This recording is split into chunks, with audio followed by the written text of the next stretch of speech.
The village of Eldermore bustled with life. The sun shone brightly, casting a warm glow over the cobblestone streets. Children laughed and played, their joyous voices echoing through the air. The villagers went about their daily routines, tending to their gardens, mending their homes and trading goods in the bustling market square. It was a picture of serenity and harmony, a place where time seemed to stand still. But beneath this idyllic surface, a shadow lurked, an unsettling presence that the villagers could feel but not see.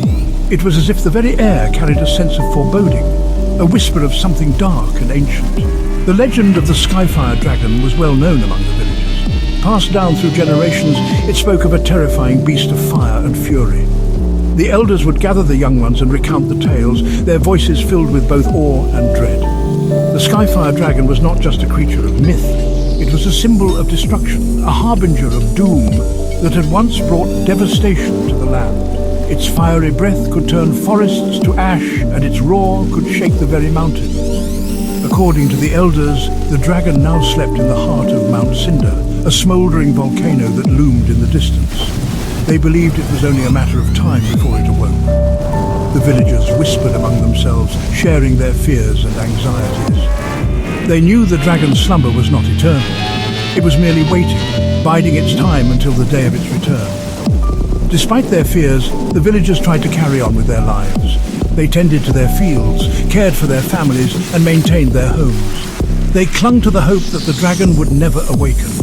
Every day, they went about their tasks, trying to forget the looming threat.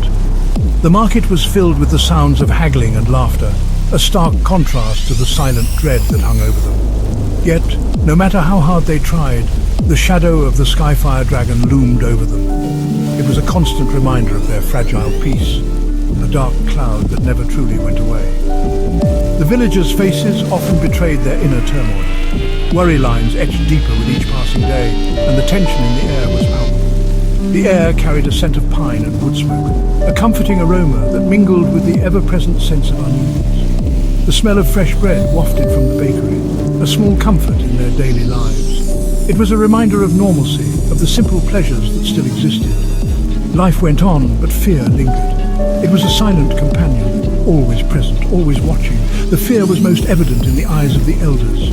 They had seen the dragon's wrath before, and they knew what was at stake. It whispered on the wind, a constant reminder of the danger that lay dormant. The Skyfire Dragon was more than a legend. It was a promise of destruction that could not be ignored. Despite the fear, the villagers clung to hope. They believed in the strength of their community and the power of their resilience. They prayed that the legends were wrong, that the dragon would remain in its slumber forever. They hoped that the serene skies and calm volcano would remain undisturbed, a testament to their enduring peace. But deep down, they knew the truth. The Skyfire Dragon's return was inevitable. The Skyfire Dragon would return. Its awakening would bring chaos and destruction. It was only a matter of time. The tranquility of Eldermore was but a fleeting moment before the storm. Days passed, weeks turned into months. The village of Eldermore continued its daily rhythm, unaware of the brewing storm. The legend of the Skyfire Dragon faded into the background. Life went on, and the villagers began to forget the old tales. But then came the tremors. They started as faint whispers beneath the earth. At first they were subtle, barely noticeable, just a slight shiver underfoot. But they grew stronger, more frequent. The ground seemed to pulse with an ominous energy. The earth shook, buildings trembled, fear returned to Eldermore. The villagers could no longer ignore the signs. The whispers started again, softer this time, full of dread. Conversations were hushed, eyes wide with fear. The Skyfire Dragon. It was waking. The legend was no longer just a story. The elders, their faces etched with worry, held emergency councils. They gathered in the village square, their voices low and urgent. They argued, debated and prayed. Each elder had a different opinion, but all shared the same fear. Their voices echoed in the hushed silence of the council chamber. The weight of their decisions pressed heavily on their shoulders. They had hoped to have more time to prepare, more time to find a solution. But time was running out. The tremors were a warning, and the villagers knew they had to act quickly. Panic spread through the village like wildfire. People abandoned their work. Mothers gathered their children. The sense of urgency was palpable. The once peaceful village was now gripped by fear. The calm of everyday life shattered by the looming threat.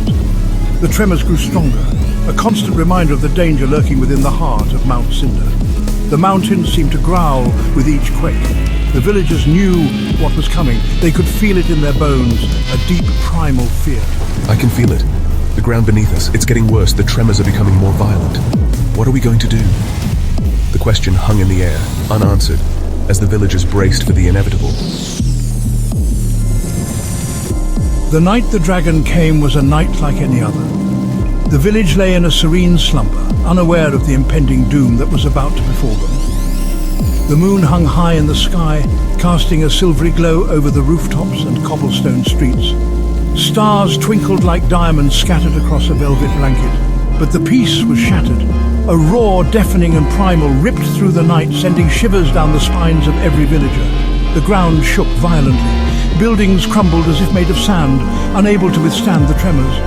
The Skyfire dragon had awakened from its centuries-long slumber. It emerged from the volcano, a colossal beast of fire and fury, its roar echoing through the mountains. Its scales shimmered like 1,000 sunsets, each one reflecting the fiery inferno within. Its eyes blazed with ancient power, a testament to the untold centuries it had witnessed. Wings vast as storm clouds blocked out the moon, casting the village into an eerie darkness. Terror gripped the hearts of the villagers. They had heard the legends, but never believed they would come true. The legend was real, and it had come for them, bringing with it a nightmarish reality. The dragon circled the village, its roar shaking the very foundations of their world, a harbinger of destruction. Its fiery breath, a torrent of molten rage, set the forest ablaze, turning the night sky into a canvas of flames. The villagers watched in horror as their world burned, the flames consuming everything they held dear. Their homes, their lives, their very existence threatened by the wrath of the Skyfire dragon. The once peaceful village was now a scene of chaos and despair. Hurry, children. We must get to safety. The villagers scrambled to find shelter, their hearts pounding with fear and desperation. Fear threatened to consume them. But the villagers of Eldamore were not ones to surrender easily. They had faced hardship before. They would face this too. They would fight for their homes, their families, their lives. They would fight the dragon. Blacksmiths distributed weapons, swords, axes, even pitchforks. Farmers sharpened their tools. Women and children gathered stones. They would fight. They would defend their homes. A sense of grim determination settled over the village. They were hopelessly outmatched, but they would not go down without a fight. The dragon descended, its shadow engulfing the village. It attacked, its fiery breath incinerating everything in its path. The villagers scattered, they fought back. Arrows flew, swords clashed against scales. But the dragon was too powerful. Their attacks seemed to only fuel its rage. Captain Rygar, the village protector, stood tall, a beacon of hope in the face of despair. For Eldamore. He rallied his men. His voice boomed, a source of strength in the chaos. He roared, charging towards the dragon. His sword flashed a silver streak against the dragon's fiery hide. He fought with the fury of a cornered wolf, his courage inspiring the villagers. They surged forward, their fear momentarily forgotten in the heat of battle. They were fighting for their homes, their families, their very lives. The dragon roared, a sound that shook the heavens. It lashed out with claws and teeth, its fiery breath scorching the earth. Villagers fell, their courage extinguished by the dragon's fury. But still, Rygar fought on. He was their shield, their protector, their last hope. The smell of smoke and fear filled the air.